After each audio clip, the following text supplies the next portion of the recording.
My creepy neighbor pointed his telescope directly at my bedroom, and the police refused to take it seriously, so I took matters into my own hands. A few months ago, a man moved in across the street from me, and on his very first day, I noticed he had set up a telescope outside his window and aimed it directly at my bedroom. My first encounter with him came a few days later. He knocked on my door to introduce himself, and one of the first things he told me was, I was worth going to jail for. My blood ran cold, and the entire interaction was unpleasant. I closed the door on him, but he persisted until I opened it again, warning him not to come inside. He stared at me blankly, then walked away with a smile and without a word. I went back inside immediately after and ran up to my bedroom, and was not at all surprised to see that his telescope was still pointed at my bedroom. I remember taking a super long shower to hopefully clear my mind, but I could not settle it. Every sound I heard reminded me of him, and so the next day, I went to the police. I thought surely they would listen to me and explain the situation and how concerned I was. Unfortunately, I was reminded that as a woman, sometimes you are not taken seriously, even in situations like these, as the officers listened but seemed uninterested in what I had to say. One asked me if I was sure that I wasn't imagining things, and the other said it's not illegal to own a telescope and to come back when I have actual proof.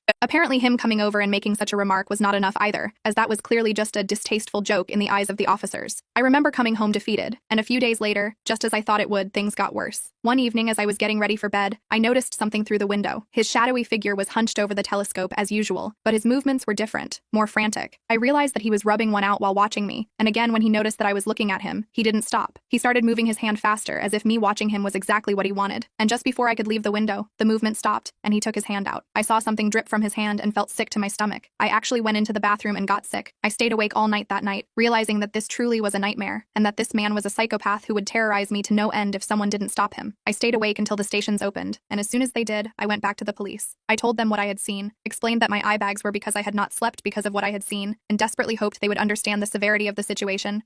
I said that I was scared that he'd eventually find his way into my home somehow. I even told them about my ex and how he was a stalker. I went into detail about how after our relationship he kept visiting me at my job, kept running into me, leaving notes for me at my door. I said this all in an attempt to get them to understand. However, once again, I was reminded what it's like to be a woman. They told me that if I was so worried about him, then I needed to move or get better curtains. Another officer said that they needed concrete evidence, and my word just wasn't enough. It was clear that I wouldn't get any help from them unless it was too late. I knew I had to do something myself if I wanted this stranger to leave me alone. Weeks passed, and the stranger from the window tried to get closer and closer to me. I knew the second the gifts started appearing on my doorstep that this had gone too far. They were small things at first. Flowers, chocolates, a book I had once mentioned in a conversation at the local cafe when I was grabbing coffee with my best friend. Then, he started coming over and presenting these gifts to me in person. He would ask to hang out often, but I always told him I was busy. Things were getting extremely out of hand, and one evening he excitedly knocked on my door, holding a small box. He handed me the box to open. He seemed proud of himself. I found them together. They were in love, so I had to keep them together. Forever. In the box were 2 frogs that he unalived himself and kept in a shoebox decorated in white. He called them Chris and Curtis. My stomach churned, and I forced a smile. I felt my insides boiling, however, and the taste of sick started creeping up on me. I have to go, I said, closing the door before running to the bathroom to get sick. He was a psychopath, a monster. Throughout this whole time, the telescope stayed there too, and I caught him looking at it on way more than one occasion. When he showed up at my door one evening with a stuffed animal and a creepy smile yet again, I knew I had to take matters into my own hands. If the justice system wasn't going to help me, I would have to help myself. It took a lot of courage for me to do this, but the best thing I ever thought of was to play along. I had deducted that if I was going to be friends with him, he wouldn't hurt me. He was way too infatuated with me to ever do that, even if I was just friends with him. And so that's what I did. I kept him at a distance, but pretended to befriend him. I invited him over for coffee. I knew that my brother would be in town that weekend and had his number on speed dial. When he walked in, he tried to hug me, but I shook his hand and led him to the kitchen counter. We talked while we drank coffee. He told me that I had the most beautiful bedroom and that I looked even better so close up. We only sat in the living room when he came over, so I knew then that he was referring to the times he'd watch me through the telescope. I felt a shiver run down my spine and forced a polite, "Thank you." It was getting late, and I told my brother to call me at exactly 6 p.m. to have an excuse to kick the stalker guy out of my house. It was 10 minutes before 6 when I realized I didn't know his name. He told me it was Joseph, and before I could give him a fake name, he said, "I enjoyed my time here with you, Mia," and tried again to hug me. I shook his hand once again and sent him off. Hearing him say my name was sickening. I felt violated. This nightmare was becoming a lot to handle, and after that encounter with him, I kept thinking if this was really such a good idea. However, I was still determined to stand for myself, and so I kept going along with it. The next week, he invited me to his apartment to watch a movie. He asked if I had watched Silence of the Lambs before, and I told him no, and we agreed to watch it. The movie choice felt odd as a first pick, but I went with it. I noticed multiple times throughout the movie he would look at me, hoping that I'd look back, but I recognized that look. It was the dead fish stare that men give you before they tried to kiss you. I never returned the glance. Each time he invited me over, we'd watch a movie and order food, but over time I noticed something. He never let me into his room. He always kept that door firmly shut.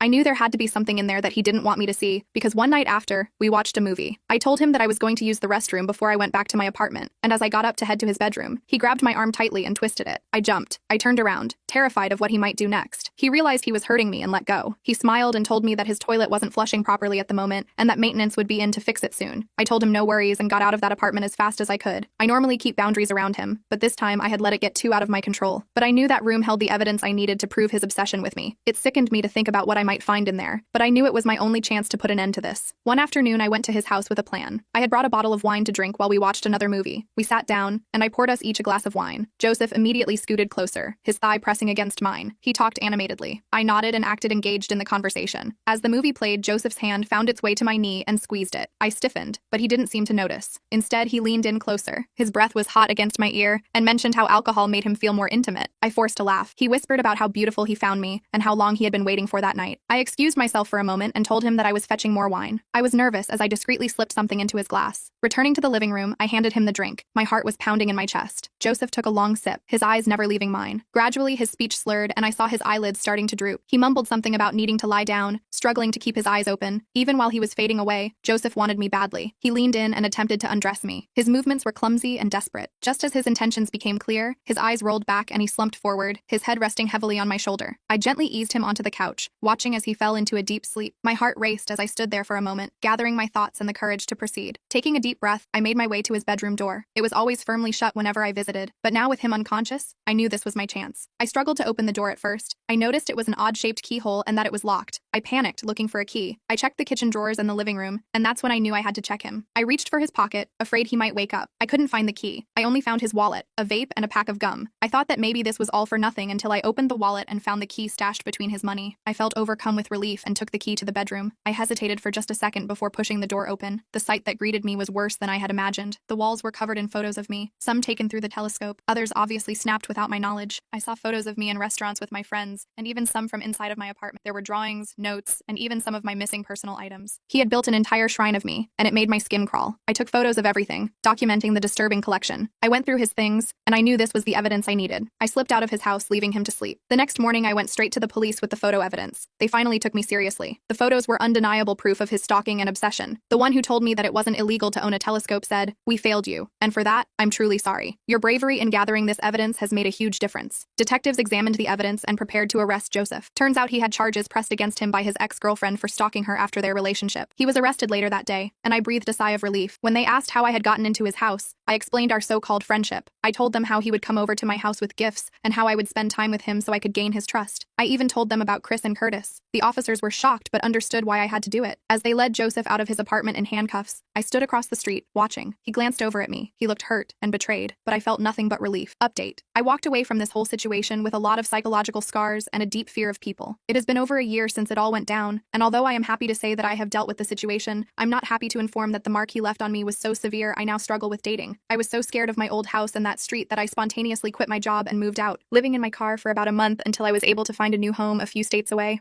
I also found a job in a field that I like, so that's something I guess. But in general, life is pretty bleak right now. There are still nights where I dream of him, and every time someone rings my doorbell, I still have the fear of it being him. However, I do know that is not the case, as he was sentenced to 7 years in a state prison, followed by a mandatory psychological treatment. At least I can take solace in that.